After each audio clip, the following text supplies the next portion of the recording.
दोस्तों, आज हम इतिहास के उस पन्ने को खोलने जा रहे हैं जिसने भारत को एक नई दिशा दी। ये कहानी है एक साधारण व्यक्ति की जिसने असाधारण साम्राज्य की नींव रखी। ये कहानी है चंद्रगुप्त मौर्य की, जिनके साहस रणनीति ने भारत को एकीकृत किया और मौर्य वंश की शुरुआत की। क्या आप जानना चाहेंगे कैसे एक मामूली ग्वाले ने एक शक्तिशाली साम्राज्य की स्थापना की? तो चलिए इस प्रेरणादायक यात्रा पर चलते हैं जहां हर कदम पर रोमांच और इतिहास की गहराई छिपी है। चंद्रगुप्त मौर्य, साधारण से महान शासक बनने की अद्भुत यात्रा। चंद्रगुप्त मौर्य का जीवन भारतीय इतिहास की सबसे प्रेरक और रोमांचक कहानियों में से एक है। वह केवल एक राजा नहीं थे, बल्कि भारत को एकजुट करने वाले पहले महान सम्राट थे। उनका जीवन साहस, रणनीति और संघर्ष का उदाहरण है। इस कहानी में हम जानेंगे कि कैसे एक साधारण बालक ने मौर्य वंश की नींव रखकर भारतीय इतिहास को हमेशा के लिए बदल दिया। साधारण परिवार से शाही सिंहासन तक चंद्रगुप्त मौर्य का जन्म लगभग 340 ईसा पूर्व हुआ था। उनका बचपन कठिनाइयों से भरा था। कहा जाता है कि वह मौर्य वंश के एक साधारण परिवार से थे और शुरुआती दिनों में चरवाहे का काम करते थे, लेकिन नियति को कुछ और ही मंजूर था। चंद्रगुप्त की मुलाकात आचार्य चाणक्य से हुई, जो उस समय के महान राजनीतिज्ञ और अर्थशास्त्र के ज्ञाता थे। चाणक्य, जो नंद वंश के अत्याचारों से दुखी थे, ने चंद्रगुप्त में वह क्षमता देखी जो भारत को एक नई दिशा दे सकती थी। उन्होंने चंद्रगुप्त को अपने संरक्षण में लिया और उन्हें युद्ध कौशल, रणनीति और राजनीति का ज्ञान दिया। आचार्य चाणक्य ने नंद वंश के अत्याचारों को समाप्त करने की प्रतिज्ञा ली थी।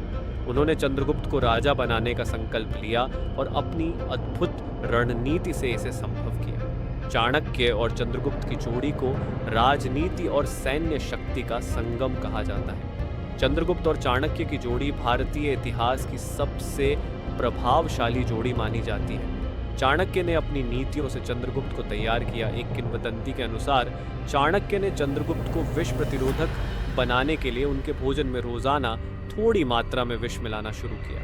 यह रणनीति उन्हें उनके दुश्मनों के विषाक्त षड्यंत्रों से बचाने के लिए थी और चंद्रगुप्त ने अपने साहस और नेतृत्व से मगध के शक्तिशाली नंद साम्राज्य को हराकर सत्ता हासिल की। यह केवल एक जीत नहीं थी, यह एक नई शुरुआत थी। चंद्रगुप्त ने पाटलिपुत्र, आज का पटना, को अपनी राजधानी बनाया, जो उस समय दुनिया के सबसे विकसित और समृद्ध शहरों में से एक था। पहला भारतीय सम्राट जिसने अखंड भारत का निर्माण किया।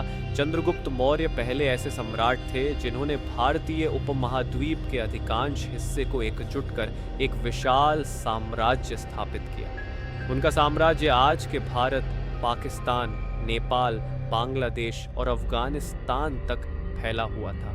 चंद्रगुप्त मौर्य को भारत का पहला राष्ट्र निर्माता कहा जाता है।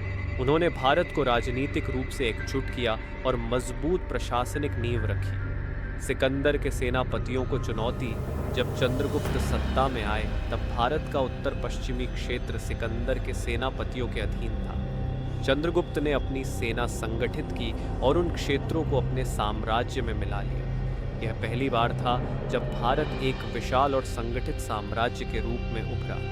चंद्रगुप्त और सेल्यूकस निकेटर, सिकंदर के सेनापति के बीच हुए युद्ध का नतीजा यह रहा कि चंद्रगुप्त ने विशाल क्षेत्र पर कब्जा कर लिया और सेल्यूकस को अपनी बेटी का विवाह चंद्रगुप्त से करना पड़ा। जब सेल्यूकस निकेटर ने चंद्रगुप्त से संधि की तो उसने 500 हाथियों को भी चंद्रगुप्त को भेंट किया। इन हाथियों का इस्तेमाल मौर्य सेना ने युद्ध में किया, जो उनकी ताकत को कई गुना बढ़ा देता था। इस शादी ने न केवल दोनों राज्यों के बीच संबंध सुधार दिए, बल्कि मौर्य साम्राज्य को और मजबूत किया। चंद्रगुप्त मौर्य के पास उस समय दुनिया की सबसे बड़ी और ताकतवर सेना थी। उनके पास 6 लाख पैदल सैनिक, 30,000 घुड़सवार और 9,000 हाथी थे। यह सेना इतनी विशाल और संगठित थी कि उसने कई बड़े साम्राज्यों को हराया। चंद्रगुप्त के शासनकाल में मौर्य साम्राज्य विश्व के सबसे बड़े साम्राज्यों में से एक था। उनका साम्राज्य 50 लाख वर्ग किलोमीटर में फैला हुआ था, जो अपने समय में केवल रोमन साम्राज्य से ही तुलना कर सकता था। चंद्रगुप्त ने अपने साम्राज्य को संगठित करने के लिए अद्भुत नीतियां बनाई। उन्होंने चाणक्य के मार्गदर्शन में कर व्यवस्था, सेना, कानून और प्रशासन को प्रभावी ढंग से चलाने की व्यवस्था की। उनका शासन एक अनुशासित और संगठित साम्राज्य का आदर्श उदाहरण था। उनकी प्रशासनिक प्रणाली में अर्थशास्त्र का बड़ा योगदान था, जो चाणक्य द्वारा लिखा गया ग्रंथ है। इसमें साम्राज्य चलाने के हर पहलू का विस्तार से वर्णन है। आध्यात्मिक जीवन की ओर रुख अपने शासनकाल के अंतिम वर्षों में चंद्रगुप्त मौर्य ने जैन धर्म की ओर रुख किया। कहा जाता है कि उन्होंने अपने पुत्र बिंदुसार को गद्दी सौंपी और दक्षिण भारत चले गए। वहां उन्होंने श्रवण बेलगोला नामक स्थान पर कठोर तपस्या की और अपने जीवन का अंत किया।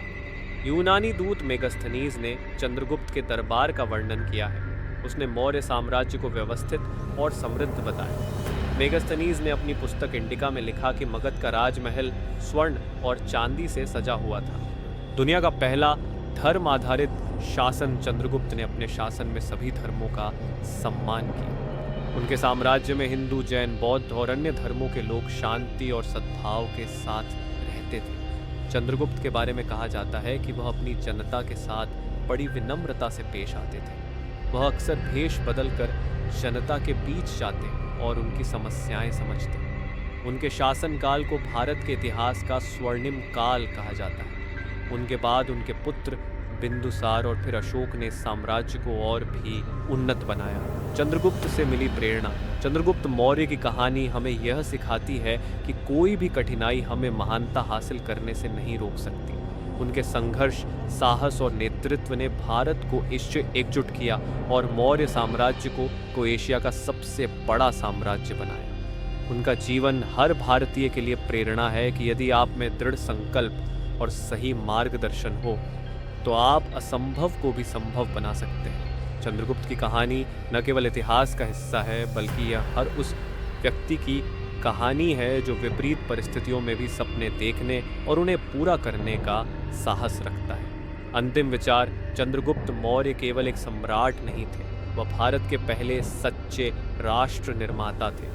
उनकी कहानी आज भी हमें यह सिखाती है कि मेहनत, समर्पण और सही निर्णय से जीवन में असाधारण सफलता प्राप्त की जा सकती है।